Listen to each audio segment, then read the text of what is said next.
So welcome back guys to our new video. तो पिछले video हमने देखा कि कैसे हम सीआउट का इस्तेमाल करके कोई भी वैल्यू प्रिंट करवा सकते हैं, और मैंने आपको नेम, सिटी और एज प्रिंट करवाने के लिए होमवर्क दिया था।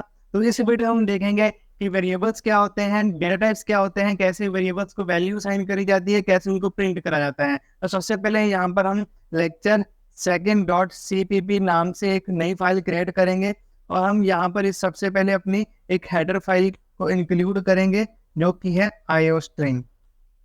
IOStream मतलब input output stream using name space std। Main function हमारा int main and curly brace. तो सबसे पहले हम यहाँ पर जो डेटा टाइप देखने जा रहे हैं वो है हमारा इंट डेटा टाइप। तो इंट डेटा टाइप यहाँ पर यूज होता है इंटीजर वैल्यू को स्टोर करने के लिए। इंट हमारे पास एक डेटा टाइप है, और इंट का यूज करके हम यहाँ पर एक वेरिएबल्स क्रिएट करेंगे। तो वेरिएबल का आखिर हम नाम क्या रख सकते हैं? तो वेरिएबल का नाम हम कुछ भी रख सकते हैं, हम A B C कुछ भी रख सकते हैं। तो हम सबसे पहले यहाँ पर एक वेरिएबल डिक्लेयर करेंगे A। तो हमने जैसे ही वेरिएबल डिक्लेयर करा तो हम देख सकते हैं कि यहाँ पर जो एरर आ रहा था वो हट चुका है। ये एक राइट वे है वेरिएबल को डिक्लेयर करने का। तो अब सवाल ये है कि हम इसमें वैल्यू कैसे स्टोर करेंगे। तो इसमें वैल्यू स्टोर करने के लिए हम इक्वल्स टू ऑपरेटर का इस्तेमाल करेंगे। हम यहाँ पे लिखेंगे इक्वल्स टू 45। तो ये हमने एक सक्सेसफुली वैल्यू अपने वेरिएबल को दे दी है। तो अब सवाल यह है कि हम इसको प्रिंट कैसे करेंगे। तो हम यहाँ पर प्रिंट करने के लिए सी आउट का यूज करेंगे। इन्वर्टेड कॉमा के अंदर लिखेंगे the value of A is. तो अभी हम यहाँ पर अपने वेरिएबल को कैसे प्रिंट करेंगे? अगर मैंने यहाँ पर ए लिखा तो ये एज इट इज यहाँ पर प्रिंट हो जाएगा। आप देख सकते हैं कि जैसे मैं ये इसको रन करता हूँ तो ये यहाँ पर एज इट इज प्रिंट हो जाएगा। यह हमारे को वेरिएबल की वैल्यू शो नहीं करेगा जो कि हमने इसको डिक्लेयर करी है। तो हम इसको कैसे लिखेंगे?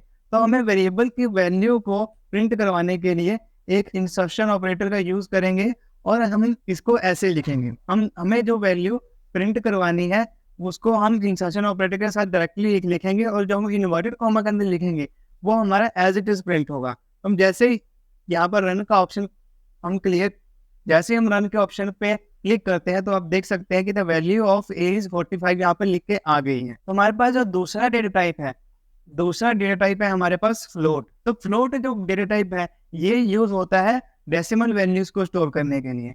तो मान लो कि मैंने एक फ्लोट वेरिएबल डिक्लेयर करा b, और इसको मैंने वैल्यू साइन करी 32.99। तो इसको प्रिंट करवाने का भी वे सेम ही है ऑलमोस्ट। मैं यहाँ पर एक और सी आउट का इस्तेमाल करूंगा और लिखूंगा the value of b is this. फिर जैसे मैं यहाँ पर अपने रन के बटन पे क्लिक करता हूँ तो आप देख सकते हैं कि हमारी बी की जो वैल्यू है 32.99 वो यहाँ पर प्रिंट होके आ जाएगी। तो हमारे पास ये वैल्यू प्रिंट होके आ गई है। लेकिन जैसे मैंने कोड में इसको नेक्स्ट लाइन में लिखा है, तो क्या इसको नेक्स्ट लाइन में लिखने का वे है?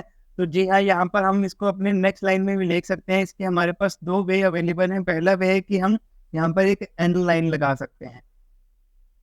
एंड हमारे पास एक कीवर्ड है जिसका मतलब होता है कि एंड लाइन, ये लाइन ये यहाँ पर ही एंड हो रही है। तो जैसे मैं यहाँ पर एंड लगाता हूँ तो आप देख सकते हैं कि यहाँ पर हमारे पास जो वैल्यू है वो नेक्स्ट लाइन में प्रिंट हो रही है।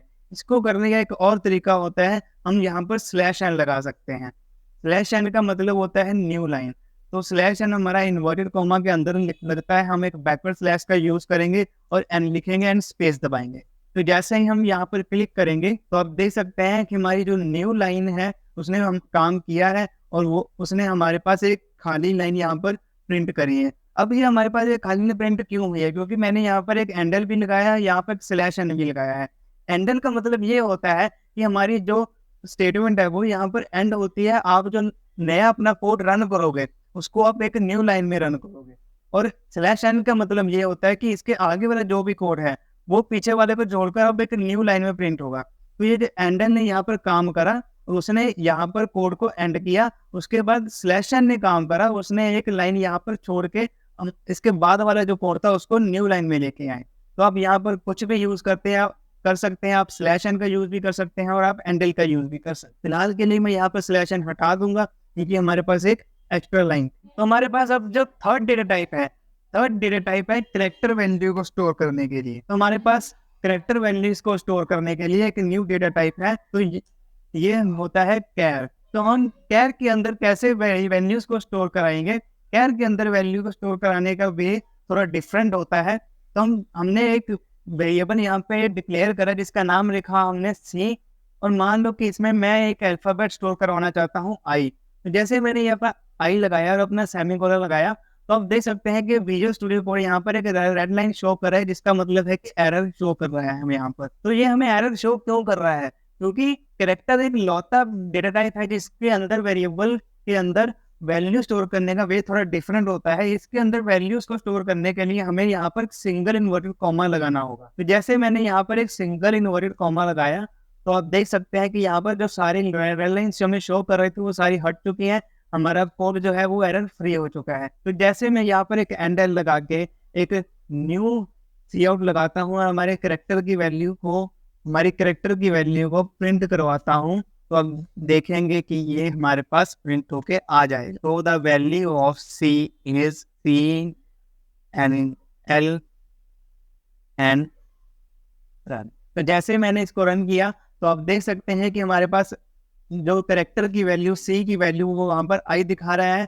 कि मतलब हमारे पास करेक्टर की जो वैल्यू है वो यहाँ पर सक्सेसफुली स्टोर हो चुकी है। तो यहाँ पर हम एक रिटर्न 0 भी जरूर लगाएंगे, क्योंकि ये एक बहुत अच्छी प्रैक्टिस मानी जाती है। अब हमने यहाँ पर रिटर्न 0 लगाया क्यों है? हमारे पास ये जो हमारा मेन फंक्शन है, ये इंट डेटा टाइप का मेन फंक्शन है। तो हमारे पास जो इंट मेन है ये हमें कोई ना कोई वैल्यू रिटर्न कर रहा है, लेकिन फिलहाल हमें किसी भी वैल्यू को नीड नहीं है, इसलिए हम यहाँ पर लिख रहे हैं रिटर्न 0। तो यहाँ पर रिटर्न 0 के बिना भी ये कोड रन कर रहा है विजुअल स्टूडियो कोड, बट कुछ कोड एडिटर्स में ये ऐसे रन नहीं होगा, तो it will show some error. But इसमें रिटर्न 0 लगाने की अच्छी प्रैक्टिस मानी जाती है, इसलिए हम यहाँ पर एक रिटर्न 0 लगाएंगे। तो that's all for this video. Thanks for watching.